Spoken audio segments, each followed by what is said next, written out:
Nos invités ce dimanche, et ils sont tous les quatre membres de la famille Bélier dans le film signé Éric Lartigot, un film qui fait tout simplement du bien. L'histoire est assez simple, ils vivent à la ferme, font les marchés avec leur fromage, mais le père, la mère et le fils sont sourds. La fille, elle, rêve de partir à Paris pour intégrer une école de chant. Avec nous ce soir, Karine Viard, François Damiens, Louane et Lucas, et puis avec nous également Sophie qui va traduire en langue des signes notre interview. Mais d'abord, la famille Bélier, c'est Pascal Deschamps qui nous la présente. Je vais prendre 2 tomes. Et qu'est-ce qu'elle a, la dame? Ça s'appelle la division du travail. Elle sourit et je parle. Amusant. Bah, une famille. Ça se passe comme ça dans la famille Bélier. Pas besoin de mots pour se comprendre. Arrête de klaxonner à chaque fois, papa, on dirait un mongolien. Moi aussi, je suis contente de te voir, mais on n'est pas obligé de partager notre bonheur avec tout le monde.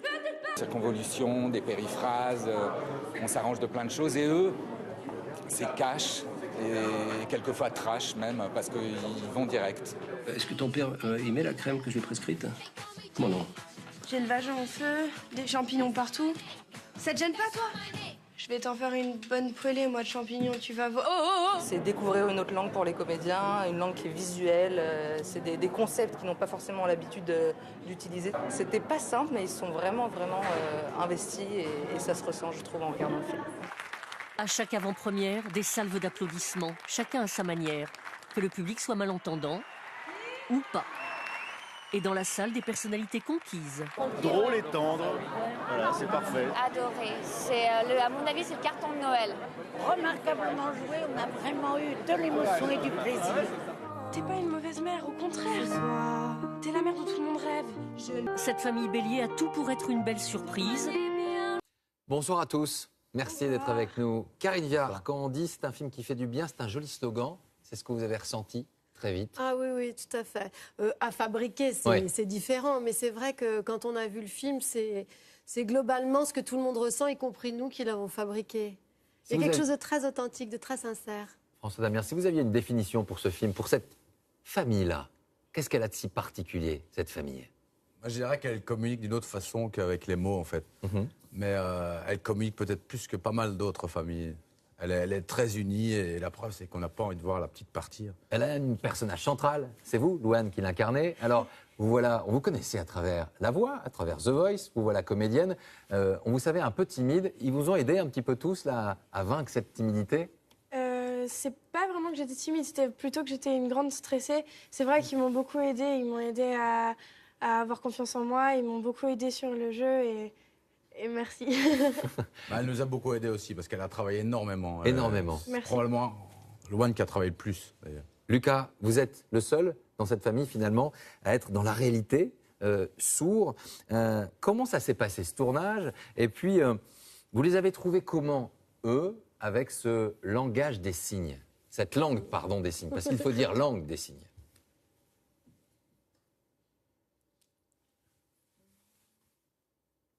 Alors pendant le tournage, avec les 3 entendants, ça s'est bien passé au niveau du tournage.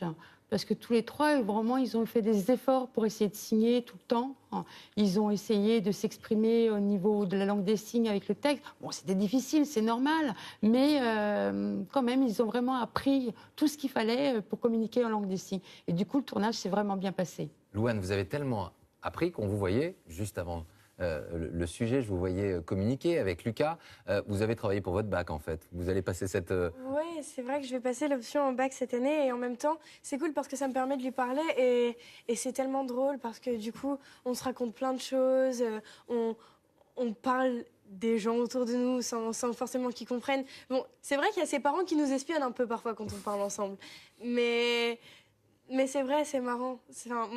Moi, j'adore cette langue et oui, je la prépare au bac et ça me permet de lui parler et c'est génial. Karine Viard, c'était beaucoup de travail. Tous les deux, vous avez dû vous y mettre parce que c'est pas si facile, sincèrement. C'était beaucoup de travail, mais franchement, c'était très, très plaisant. C'est très plaisant d'aller à la découverte de quelque chose qu'on ne connaît pas. La culture sourde, c'est quelque chose. C'est vrai qu'on a entendu Éric Lartigot dire qu'effectivement, ce sont des gens très directs, mais ils ont peu de mots, ils ont beaucoup moins de mots que nous. Et ce qui sert à étoffer le langage, c'est toute l'expression. Donc ce sont des acteurs nés, c'est des gens qui ont beaucoup d'humour, qui sont très drôles. Moi, j'ai adoré rencontrer ce monde. François, c'était 6 mois de travail, effectivement.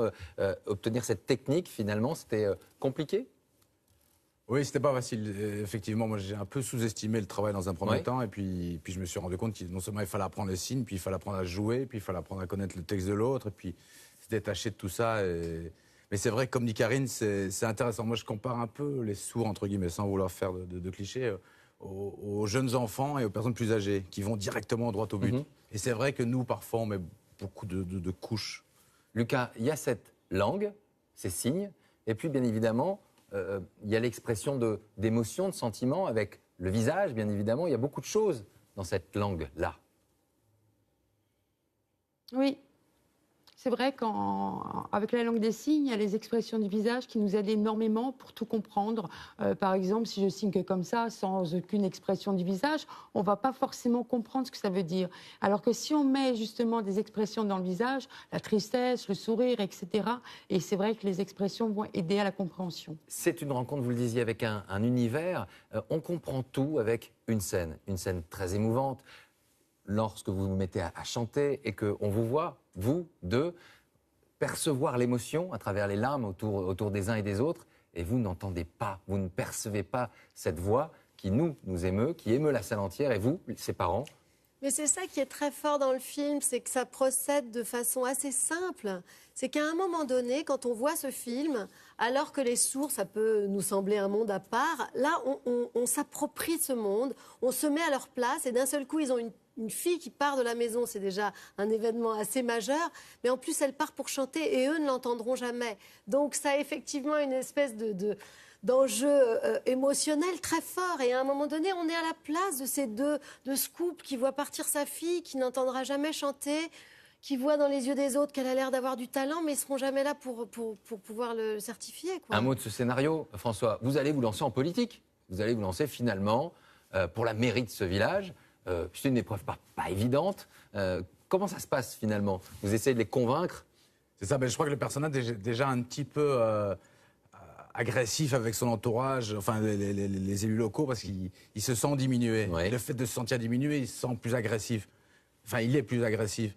Et comme sa fille joue un peu l'interface avec le milieu politique, rien que l'idée qu'elle parte, comment il va se situer par rapport à ça, c'est pas évident. Et votre épouse, elle y croit très vite parce qu'on la voit se mettre à lire finalement des livres sur Jackie Kennedy. Oui. Moi, je suis directrice de campagne. Je suis directrice artistique. Moi, c'est l'aventure de ma vie.